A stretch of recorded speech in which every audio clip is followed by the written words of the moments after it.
When I bought the house, I imagined something simple. Not gratitude, not celebration, just comfort. A quiet correction to the years my parents had spent moving between rentals, always adjusting, always negotiating space that never quite felt like theirs. It wasn't an extravagant place. Modest, practical, close to my brother's neighborhood, stable. That was the word I liked. Stable. The first few weeks after the move were filled with logistical conversations. Furniture deliveries, minor repairs. My brother updating me casually, my mother assuring me everything was perfect. I didn't visit immediately. Work, distance, routine, all convenient explanations. But underneath them was something softer, the belief that things were fine. That stability, once purchased, didn't require supervision. The visit happened on a quiet afternoon. I remember noticing the stillness first. No television noise, no voices. Just the low hum of a house occupied but subdued. The front door was unlocked. Inside, the living room looked orderly, almost staged, baby items neatly arranged near the couch. Soft pastel colors subtly reshaping the space. Signs of adjustment, but nothing alarming. Then I saw them, my parents. In the corner. Not sitting, sleeping. A thin mattress pressed against the wall, folded blankets stacked with careful precision. My father's shoes aligned beneath a small side table. My mother's reading glasses resting on a book placed face down beside her. For a moment, my brain refused to organize the image.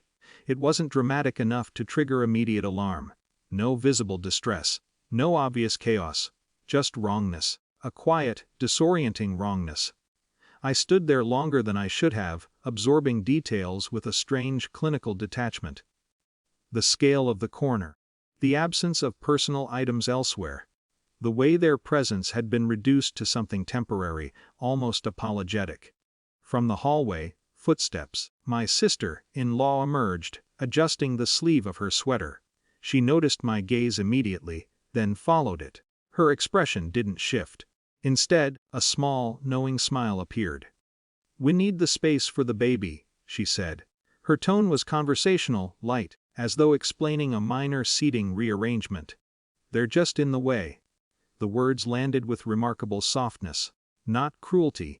Practicality. That was what made them heavier.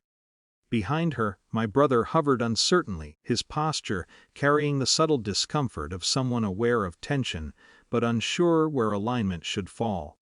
I didn't speak. Silence stretched gently across the room, thickened by the ordinary domestic details surrounding us: toys, cushions, framed photographs. My mother stirred slightly but did not wake. Something inside me shifted then, though not violently. More like a slow realignment. A memory surfaced, my father decades earlier, insisting I take the larger portion at dinner because "you're growing." My mother quietly adjusting her own needs around everyone else's without commentary. The familiarity of it all felt suddenly unbearable. Not because it was new. Because it wasn't. "They're comfortable," my sister-in-law continued, filling the silence. "It's temporary." Temporary. Another word that had carried remarkable elasticity in our family. I reached into my bag. The folder was exactly where I had placed it weeks ago. Crisp, undisturbed, indifferent to the emotional atmosphere of the room. I held it without urgency. "Actually," I said. 3 faces turned toward me. "You're not the owner." The sentence did not rise in volume. It simply entered the space. My sister-in-law blinked, smile faltering. "What?" I opened the folder slowly, the paper making that soft, unmistakable sound official documents always seem to produce. "The house," I continued. "Legally." My brother frowned. "What are you talking about?" I retained ownership. Silence fell, this time sharper, more defined. My sister-in-law's composure fractured first. "That doesn't make sense." "It does." My brother stared at the documents, then at me. "You said you bought it for them." "I did." "For them," I repeated. The distinction lingered. Across the room, my father shifted slightly, eyes opening slowly. Disorientation flickered across his face before recognition settled. He looked at me, then at the folder. No words. But understanding. Immediate, quiet understanding. What followed was not dramatic, no shouting, No theatrical confrontation, just recalibration. My sister-in-law's certainty dissolved into visible discomfort. My brother's confusion hardened into something quieter, more complicated. "Well," he said finally, voice measured. "Why didn't you say anything?" "I just did." My mother sat up slowly, adjusting the blanket around her shoulders. The room felt different now. Not victorious, not relieved, simply altered.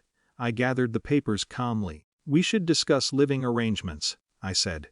No one argued. That, more than anything, revealed the shift. Later, driving home, I searched for some emotional crescendo, triumph, satisfaction, vindication. None arrived, only a strange, unfamiliar clarity. Generosity, I realized, was often mistaken for surrender. And stability once defined, sometimes required quiet correction.